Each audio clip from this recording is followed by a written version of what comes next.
Henri Pétain, prócer francés de la Primera Guerra Mundial, ya cuando se había retirado, es nombrado embajador de su país en España. Cuando Francia tiene la desgracia de sufrir la ocupación nazi, se retira de la embajada no sin antes visitar al generalísimo Francisco Franco en el Palacio del Pardo. Pétain le dice: mi país ha sido abatido y entonces me llama en este momento que me necesita para firmar la paz y el armisticio. Franco responde: no vaya, no dé su nombre a quienes han perdido esta guerra. Y sin embargo Pétain replica: lo sé, señor, pero mi país me necesita, mi patria me llama y me debo a ella. Luego que se firma un armisticio claudicante y que la mitad de Francia estaba ocupada, sigue la guerra. Y en 1944, cuando se produce la liberación de Francia, ingresa triunfante el utópico Charles de Gaulle, para más tarde promulgar la actual constitución que rige los destinos de ese país y además establecerse como el ícono de Francia en la resistencia en la Segunda Guerra Mundial. Por otro lado, Henri Pétain, el gran héroe de Verdún, el que con su solo nombre cubrió todo el año de 1916, va a ser juzgado y condenado a la pena de muerte por alta traición, no sin antes ser degradado y además sus bienes confiscados. Lo máximo que logró es la conmutación de la pena, ya no la pena de muerte, sino la cadena perpetua. Murió finalmente sin ver los dos ofrecimientos que le hizo de Gaulle. En primer lugar, indultarlo, y en segundo lugar, que sus cenizas sean arrojadas a Verdún. Este cambio drástico, dramático que se da desde la gloria al infierno, ya lo habíamos visto en el programa pasado con Augusto Beleguía. Hoy lo vemos con Henri Pétain. Y es que la vida misma y con ella la historia y el derecho es absolutamente cambiante, mutante. Programa número 74 de Tribuna Constitucional, las mutaciones constitucionales. Soy Guido Aguilar Grados y el día de hoy hacemos este programa desde la Piscigranja en Ingenio, apenas a 20 minutos de la ciudad de Huancayo. Sean todos bienvenidos. En la segunda entrega de Tribuna Constitucional, cuando este programa estaba gateando, hablamos acerca de las modificaciones constitucionales y señalamos que eran tres. Por un lado, la enmienda constitucional, la reforma constitucional y la mutación constitucional. Las dos primeras tienen determinada familiaridad, son mecanismos para modificar una constitución, pero de manera formal, es decir, su procedimiento está regulado en la propia Constitución. O además es algo bastante visible porque se altera el texto constitucional en ambas. La diferencia es que en la enmienda es una suerte de una glosa que acompaña al texto constitucional, es una suerte de desarrollo que se hace del artículo de la Constitución, una especie de bloque de constitucionalidad sin salir de la propia Constitución. Las cerca de 30 enmiendas de la Constitución norteamericana es el mejor ejemplo. En cambio, con respecto a la reforma, como lo hemos hablado, hemos profundizado hace ya algunas entregas, la reforma constitucional cambia el texto. Y además, si es que no lo señala la Constitución, el texto inclusive puede cambiar la orientación inicial que le diera el poder constituyente. No estamos muy convencidos de que esto sea bueno. Sin embargo, está sostenido así. Y por otro lado, la mutación constitucional. La mutación constitucional sí es distinta. Se parecen seguramente en que son modificaciones, pero por otro lado es informal. Nunca aparece un mecanismo o un procedimiento para la mutación constitucional. Y entonces esto hace que, mientras el texto permanece intacto, el significado de lo que dice cambia completamente. Esto es lo que llevó seguramente al historiador del derecho alemán, Laban, a crear el término mutación constitucional en el año de 1895. Sin embargo, fue Jelinek, el profesor y rector de la Universidad de Heidelberg, que en el año de 1906 acuña la mutación constitucional a la doctrina del constitucionalismo alemán. Y lo hace porque, claro, nota que hay una suerte de contradicción entre lo que dice la norma escrita y nada menos que el texto constitucional y la situación que se da en la realidad. Entonces cabe preguntarnos, ¿por qué ocurre esto? la doctrina en general ha encontrado tres razones por las que se produce la mutación constitucional: la polivalencia, las lagunas constitucionales y la obsolescencia normativa. ¿Por qué la polivalencia?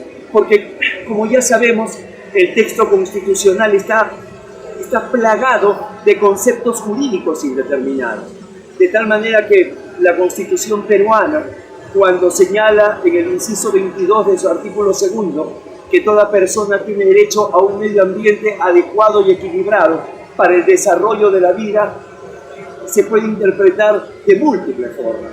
O cuando señala términos como principios, términos como valores, términos como bien común, definitivamente esta interpretación puede ser una, la que haya sido dada por el constituyente, y otra, la que se haga de manera posterior. Se da también esta figura conocida como las lagunas constitucionales cuando el texto constitucional peca de incompleto. Se da en sede peruana con la elección del defensor del pueblo y la elección de los magistrados del Tribunal Constitucional. El texto constitucional señala que se eligen cada 5 años. Sin embargo, se han dado casos con respecto a la Defensoría del Pueblo que el defensor ha renunciado y el adjunto, lejos de cumplir solamente lo que le resta de periodo, ha ejercido inclusive por más de los 5 años que señala la Constitución. Lo mismo con los magistrados del Tribunal Constitucional. Podríamos afirmar que casi nunca se van a los 5 años, porque al no elegir el Congreso en medio de disputas o al no ponerse de acuerdo, ejercen por mucho más tiempo. Siendo estrictos en el ámbito jurídico, sus actos después de los 5 años no tendrían valor. Sin embargo, esto se da. Pero no basta con una laguna constitucional. A veces no es solamente una insuficiencia en la norma, sino se da un vacío constitucional, es decir, una inexistencia de la norma. Porque alguien se puede preguntar, ¿y qué se hace cuando el Congreso no elige al culminado los 5 años? No tenemos en el Perú lo que se llama la inconstitucionalidad por omisión. En ese sentido, tenemos un vacío constitucional.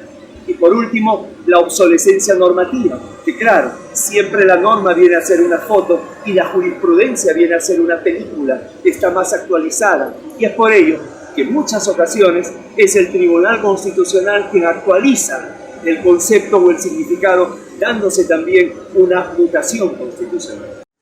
Es increíble que los primeros estudios serios sobre la mutación constitucional hayan sido realizadas por un jurista chino, Xu Daolin. Claro, él estaba siguiendo estudios en Alemania y bajo la asesoría de un docente alemán, Sven comienza a realizar una tesis sobre estos cambios que se daban en la realidad teniendo el texto constitucional inalterado. Su obra ha sido traducida al español y a través de Amazon es relativamente fácil conseguirla. Él había distinguido 4 formas de mutación constitucional.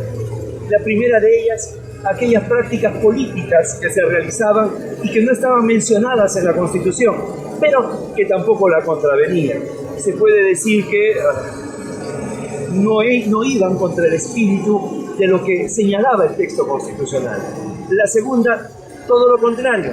Cuando la Constitución asignaba competencias a determinados organismos y sin embargo estos no se ejercían. En el primero era un pecado por exceso, en el segundo un pecado por defecto. Hasta acá inocuos. Una tercera, oído a la música, era aquellas prácticas políticas que sí afectaban a la Constitución, pero que además se realizan de una manera consciente. Esto viene generalmente de los enfrentamientos entre el Poder Ejecutivo y el Poder Legislativo. Es decir, cuando el que está mejor consolidado presiona al débil o viceversa. Y esto de acá, evidentemente, causa preocupación, no debe admitirse. Y la cuarta y última era justamente el cambio de significado a través de la jurisprudencia, donde también pueden haber excesos. Porque una cosa es que la Constitución señale el derecho a la vida y que en su momento no se regule todos los tipos de aborto, o que en su momento no se regule la eutanasia y que posteriormente sean admitidos, o el consumo legal de la droga dista total y completamente de lo que viene a ser un espíritu donde el significado se le hace totalmente contradictorio. Es decir, la Constitución señala una regla y se le asigna un significado totalmente contrario. Ahí sí estaríamos ante una suerte de dictadura de la jurisprudencia constitucional, y esto es justamente lo que lleva a la necesidad de establecer límites a este tema tan apasionante como la mutación constitucional. En resumen, la mutación constitucional, como cualquier institución jurídica, puede tener luces y sombras dependiendo de su forma de aplicación. Si se aplica de una manera virtuosa, es un excelente mecanismo para que, sin tener que pasar por los filtros de una enmienda o una reforma constitucional, evite que una constitución quede anquilosada, detenida en el tiempo. Pero por otro lado, si más bien su aplicación es perversa, esto va a otorgar patente de corso para que a través de la justicia constitucional se traicione vía interpretación el texto de la Constitución. Y a partir de acá no solamente queda, si somos capaces de alterar un texto constitucional, probablemente se haga con las normas infraconstitucionales, sobre todo cuando se quiere hacer una política criminal a través de un código procesal penal. Justamente de esto hablaremos en la próxima entrega, las garantías constitucionales del proceso penal. No olvide suscribirse y, por favor, difundirlo. Por ahora nos despedimos de Ingenio y de ustedes. Con su permiso.